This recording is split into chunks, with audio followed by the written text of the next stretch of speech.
I stopped buying chili powder years ago, and you wouldn't believe how easy it is to make your own. Today, let's head into the kitchen and make our own chili powder with the exact flavor you love. Let's get started. First, to make a delicious batch of chili powder, choosing and understanding bell peppers is really important. In fact, there are two types of bell peppers, male and female. You can distinguish them by looking at the bottom. Those with 4 bumps are called male peppers. They are slightly less sweet and have a stronger flavor, making them ideal for chili powder. Those with 3 bumps are female peppers. They are sweeter and delicious eaten raw or added to salads. Of course, you can always adjust the flavor of the chili powder to your taste. I like a balanced, strong flavor, not too sweet and not too spicy, so I use both types.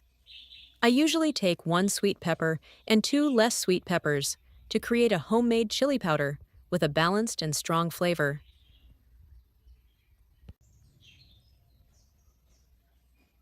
Next, grind the chili powder into a fine powder. A touch of mild spiciness enhances the flavor of dishes, and I certainly can't overlook adding chili peppers. Here, I'm using a few dried chilies. You can use chile de árbol chilies, a common type found in many Latin American kitchens, or Japanese dried chilies if you can find them.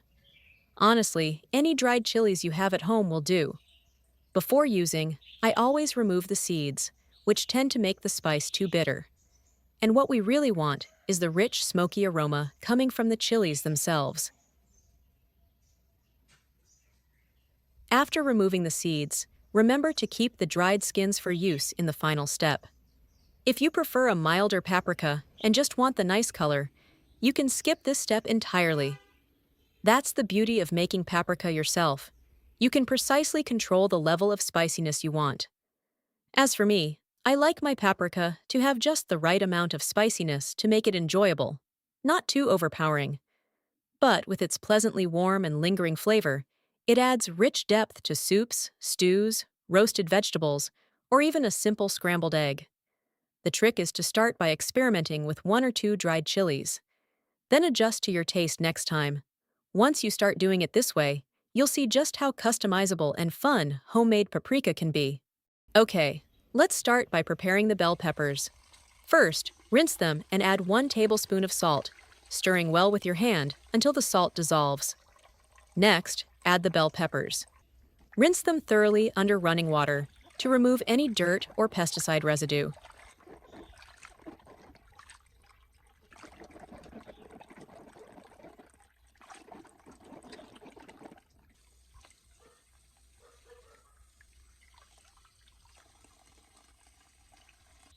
Then, use a clean towel or paper towel to dry them completely. Moisture is the biggest enemy when drying peppers, so make sure there is no water left on the surface.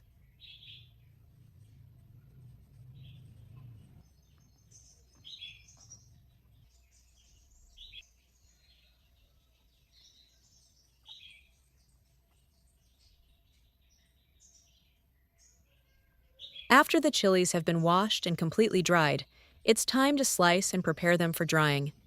First, cut the chilies into thin, even slices, not too thick.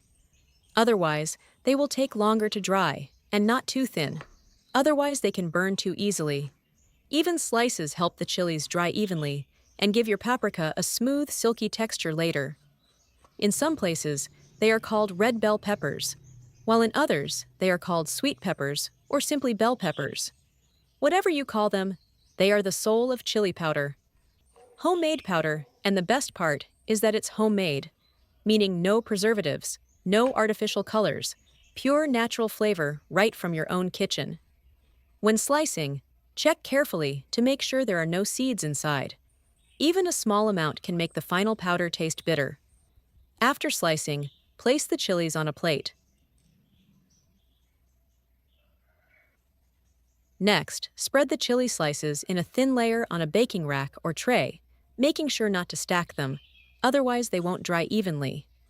Now it's time to make the dried chili powder.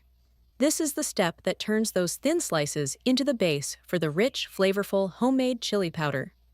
I prefer using the baking rack that came with my oven, but you can use any clean baking rack or tray. Arrange the chili slices in a single layer. If you don't have an oven, don't worry. You can just dry the chili slices in the sun for a few hours each day. Just place them on a clean baking rack or tray and put them in a sunny, well-ventilated place. Leave the chili outside during the day and bring them indoors at night to avoid moisture. You'll notice the chili start to shrink and darken slightly. That's exactly what you want. Just make sure the chili is completely dry before grinding. If there is even a little moisture left, the chili powder will not last long and may spoil over time. Alternatively, you can dry the chilies in the oven. I arrange the chilies in a baking tray.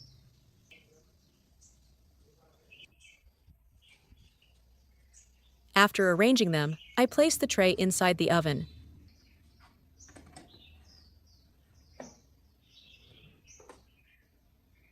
I set the temperature to about 200 degrees Fahrenheit and bake for 5 minutes. But the important part is to keep the oven door slightly ajar. This allows moisture to escape and prevents the chilies from steaming instead of drying out. Check occasionally to make sure they are drying evenly.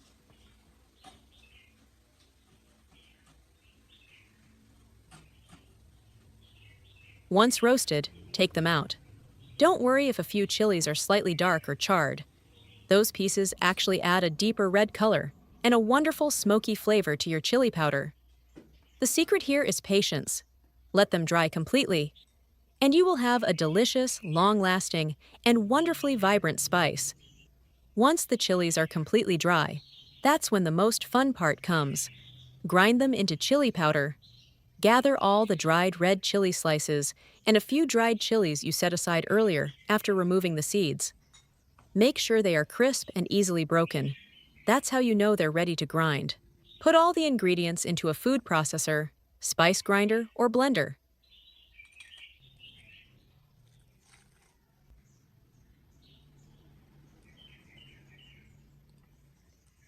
Blend on low speed until the mixture is smooth. You'll immediately notice the vibrant red color and warm, smoky aroma filling your kitchen. That's the magic of homemade chili powder.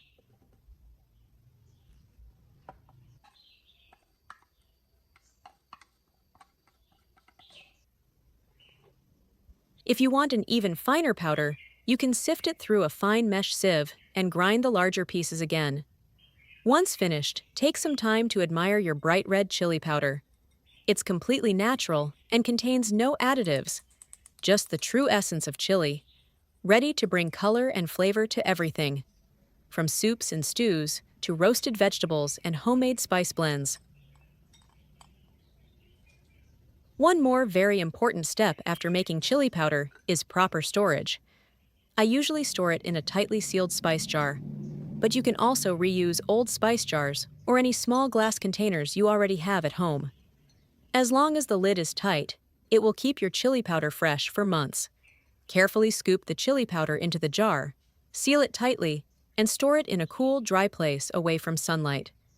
High temperatures or direct humidity can cause discoloration and reduce flavor over time.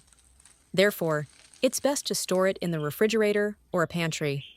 Homemade chili powder brings warmth, comfort, and a subtle smoky aroma to your dishes. Just a pinch can add beautiful color and rich flavor to soups, stews, eggs, or roasted vegetables, giving each meal a cozy, homemade feel. And that's it. Your beautiful homemade chili powder is ready to use. Simple, natural, and full of flavor. Making your own spices at home is not only a money-saving trick, but it also lets you know exactly what you're putting in your food and adds a little extra care to each meal. If this recipe inspired you, I'd love to hear your thoughts. Let me know in the comments if you've ever tried making chili powder before or share your own favorite use of it. Don't forget to like this video, share it with your cooking buddies, and subscribe to my channel for more easy kitchen tips. Thank you for watching and have a great day.